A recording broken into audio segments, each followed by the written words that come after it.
I did a dramatic exit and re-entry. so, Dan, Jess, thank you both for being here. I am, Dan, thank you for the discussion that you just facilitated with Priest and Sharon, because I think that obviously sets the stage for this discussion around character and empathy, because we're all in this remote work situation. We don't really know what's happening. There's a high degree of trust that needs to be employed, obviously.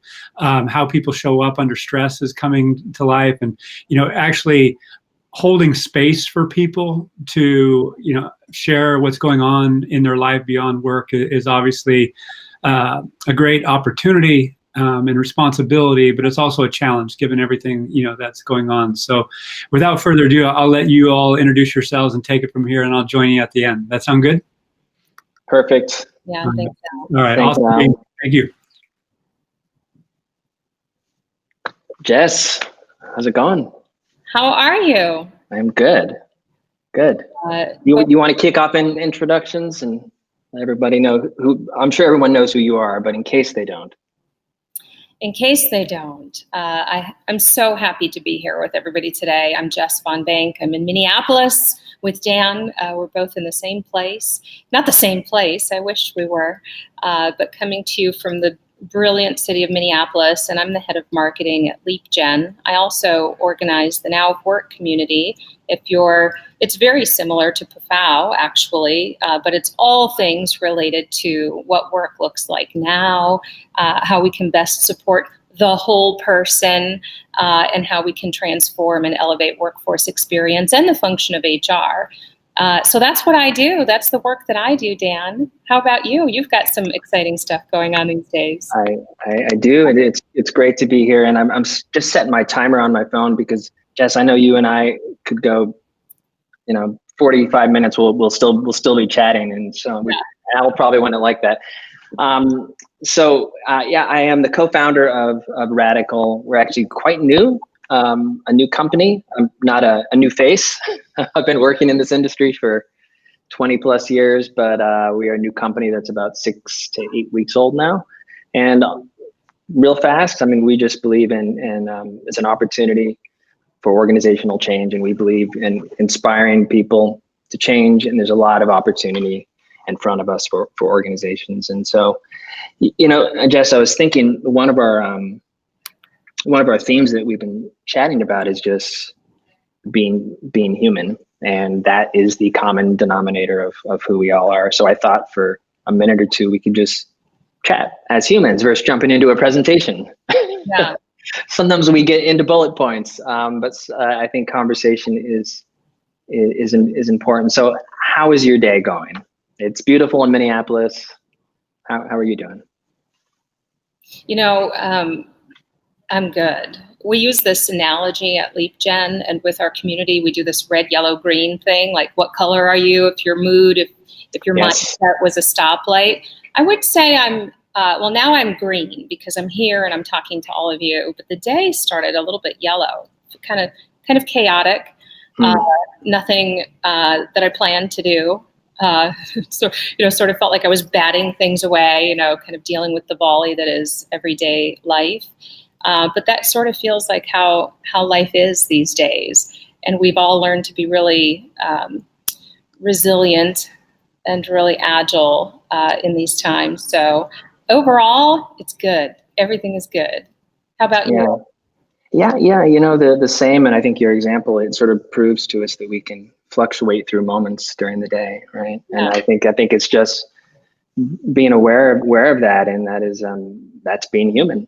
Right. Yeah. And I think it's accepting that and always showing up and doing our best. So, well, again, I'm super happy to be chatting with you and chatting with the community. And in all transparency, I hope everyone was able to watch my interview that just happened before this. It wasn't live. In case anyone was wondering, there were edits, so it was obvious. I was told to wear the same clothes and be in the same background. So just wanted to make that. But, it was such a great conversation. I think we went for like 50 minutes and we had to edit it down to about 24 minutes. So that was really tough to do. But there was one thing that was said that Pris the CEO of Innovative said at the very end, and it's fall in love with your questions versus your ideas. And that really resonated with me, and I thought it was just kind of a beautiful way to end that interview. And I thought that would be an interesting statement to kind of kick us into this conversation a bit. Yeah, and I love so many things about this topic. We're about to talk about character and really define that. Like, what does that actually mean for an organization, and how does an organization act human? And obviously, empathy has a big role to play there, and what all of that leads to. I mean, inclusion. I love wrapping sort of the DEI framework around this. But if you do the foundational work, I keep saying this, and I'm just going to keep saying it. If you do the foundational work and create an inclusive environment, that creates a sense of belonging. Diversity takes care of itself. You don't create diversity; it already exists. There's diversity everywhere. It exists in the world. You have to nurture and create the environment that can fully activate that. And so I sort of, you know what, I love the chaos of 2020 in a weird sort of way, because chaos precedes change. It has to. You can't have change without turbulence and chaos. You just can't. You can't have your cake and eat it too. So here we are, full on chaos. Disruption. No, I mean, right. It forces self-reflection, and the good and the bad, and I think that's the opportunity we're all in it. And I'm going to call it an opportunity, because it has to be an opportunity. This is the way we navigate forward. But we also have to be really honest with where change is needed. And so the topic today, and we named this session with a lot of intentionality, and it's character matters, empathy wins. And we're talking about this, through the DEI whole person experience lens, but really the three kind of core themes we're going to talk about is this concept of organizational character. And with that, organizations as humans, right? You can see the theme here. And with this, right, how do we create what I call, impact adoption? So real change, sustainable change, with this concept of actually characterizing the organization as more human, and actually creating and requiring an organization to have necessary character, and giving it equal opportunity, everything that you were just talking about, Jess. Yeah. And so I always think that framing and reframing things is useful. And I love some of the words that you use, some of the definition you give when you talk about it. Obviously, something comes to mind for people when we say character. It's a word we all know and we're used to using in everyday language. But tell me a little bit more about organizational character as you think of it. That framing is important. That's a good question. And so this is something I've been thinking about quite a bit. And so let me start with the official definition of character. We always have to go to Webster's every now and then. Yeah. It's the mental and moral qualities distinctive to an individual. So the last three words are important to note: to an individual. So again, the mental and moral qualities distinctive to an individual. So now what we need to do, and what we have to do, is we have to imagine this at an organizational level. So definition of culture, organizational culture, just to give, and again, there's a lot of different definitions, so I don't want to offend anybody who might have a unique definition, but this is one definition. It encompasses values and behaviors that contribute to the unique social and psychological environment of a business. So that's the definition of culture. And so from my experience over a long career now, I think we've over-rotated on how we measure culture. There's a lot of great models out there. And I will comfortably admit I've been a part of how do we define culture? How do we change culture? What is culture? Is culture even a thing anymore, right? In the new workplace, in the new way of work, in the now of work.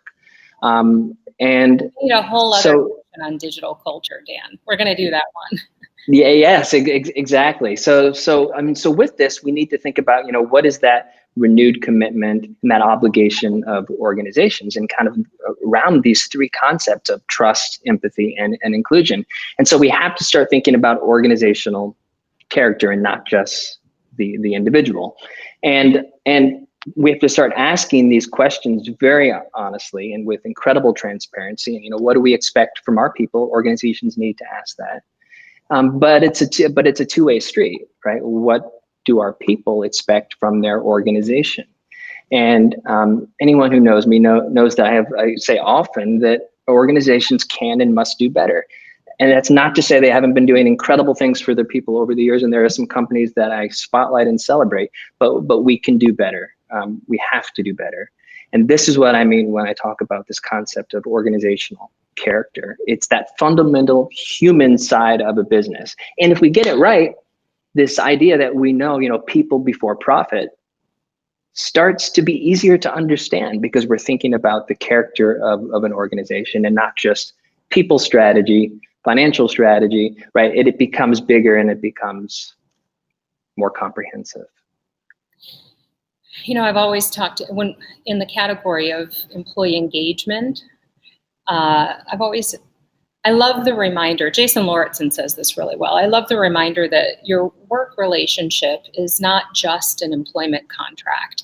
Yes, we need that to work out the details, but it's a relationship. And if it's truly a relationship, then all of the characteristics of a relationship apply. And that's respect and dignity and knowing and seeking to understand the other person and establishing good communication and building trust over time. Like all of the things that make a relationship valuable and worth nurturing and special and unique, those things apply to your employment relationship as well.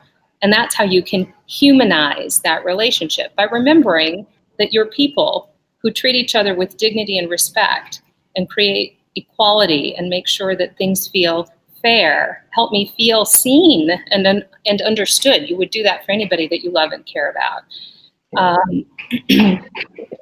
Absolutely. Yeah, go ahead.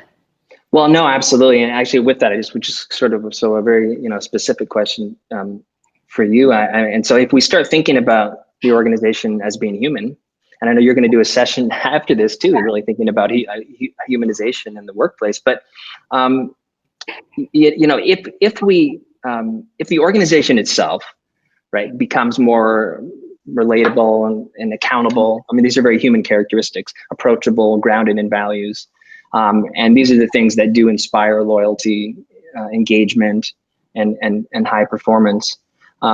So with this, holding organizations accountable for character and empathy and leadership, I mean, this stuff matters, and we have to activate people, right, to get this done, to get it working, to get it rolling. So, I mean, from your perspective, how do we start when we can think about the organization is human and now people activation, if that makes sense?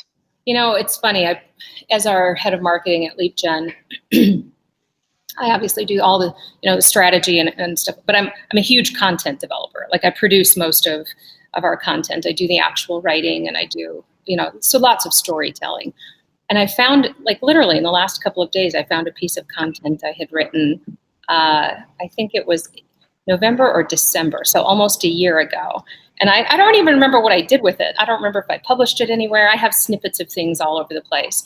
And I literally said, if you do nothing else in the next 12 months, so 2020, if you do nothing else over the next 12 months, obsess like a maniac over your people and their experience. Yeah. I wrote that a year ago. Guess how true and important that is today? Tenfold, 100-fold. Yeah, absolutely. If you do one thing over the next fill in the blank, I don't even care. Obsess like a maniac over your people and their experience. That became more true than ever this year because we care about more than ever. We need to be seen as humans more than ever. Everything changed. Work changed, workers changed, business changed, how, where, why we work. Literally the entire world changed. for good and for, some of it was awkward and uncomfortable. Some of it is scary. People are dealing with pain and trauma that they maybe never dealt with or had to experience before. We need to see that. We need to acknowledge that. I listened to a podcast last night, Brene Brown interviewing Dolly Parton. Talk about two incredible women. And it was an interesting podcast. They talked about why we don't see pain. Why don't we acknowledge each other's pain? So let's talk about race at work. Let's acknowledge the fact that people are feeling pain. Let's acknowledge that people don't feel a sense of physical, mental, and psychological safety anymore, if we ever did. If you don't acknowledge that, how are you ever going to activate the people in your organization to do the best work of their lives for you, which is probably the goal. Somebody should activate them that way. And if you have a relationship with them, that's probably something you should own. So I do feel pretty passionately about that. Now, what that looks like in practice, obviously that HR owns this, by the way. Who owns experience? Who owns my engagement? HR, you got to step up. And there are new capabilities that are not probably comfortable or familiar to HR that maybe they didn't own before. Data chops is one of them. You've got to have some good data people, either in a center of excellence that you align with and you collaborate with, or that sits in your function. Design thinking is huge. Persona development. You've got to know your workforce. Journey mapping. So all of this, data for design thinking, all of, experience design. This is new stuff, but guess what? These skill sets exist. These capabilities exist. You have to own them in your function, and you have to apply these concepts to your workforce, or they're not going to perform, and you're not going to fully activate the relationships that you can have with them. And you've got to do that. You treat them like gold. Treat them like you would your customers, and guess what they're going to do? They're going to treat your customers like gold. Yeah. So well said. And I think, you bring up such an important point, and it's accepting the hard and the bad with the good. And when I say bad, I mean, you have to be ready to have tough conversations, and conversations where maybe in the past we would say, well, we shouldn't talk about that here. This is not a work thing. Like, I'm here to tell you that a work thing has collided with a life thing now. Yes. Right? Work and life have collided. I completely understand, some people still want a distinct separation, and that's awesome. And that's their whole person experience. And they not only have the right, they have, the absolute right to keep that separation. But the reality is these things have been colliding like two trains coming together. So we have to be ready. And this is an HR, I know we're not going to start jumping on all over HR here. This is a responsibility to start having these conversations and being more comfortable with really understanding what's important to people, what makes them tick, what do they need, what don't they need. This is a huge opportunity that we have. So I'm really glad you brought that up, and everything you talked about is a human approach to how we start solving for this, right? And I think from design thinking and persona creation and these type of programs, these are meant to be ongoing. The day of the 3-day session and we're ready to go for 12 months is over. If anybody is planning to do a 3-day session for 2021 and we're good to go, don't do it. And if you do it, make sure you have follow-up on a regular basis consistently, because behavior change doesn't happen, like 3 feet of snow falling all at once. It happens over time, a little bit every day, a small change every day. Yeah, absolutely. A question, I don't know how much time we have left. We could just go for Yeah, I knew this would happen, so. I know, but we can't end this conversation without addressing a question that I know you and I both get all the time, but how? Yes. But how? Change is hard. It's heavy lifting. It doesn't matter how you chop it up, how you sell it. I'm a big believer in change marketing, change enablement, like storytelling, finding the why, bringing people along the journey, and start with change. By the way, if you're doing transformation work, if you're doing any any work to evolve, then change should be baked in from the very beginning. Just like inclusion should be infused throughout every strategy. It's not a separate siloed sort of thing that you tackle. Change isn't a thing that you tackle. It's just infused. You should be built for change. But that sounds, it's easier said than done. Like, how do you bring people along? How do you get people who like comfort? They like the known and the familiar. It's easier to stay put. How do you get people into that mindset? You call it impact adoption, but talk to me a little bit about actually driving that, moving the ball down the field. Yeah, and so I've kind of been using value adoption, impact adoption, and I guess what I mean by this is,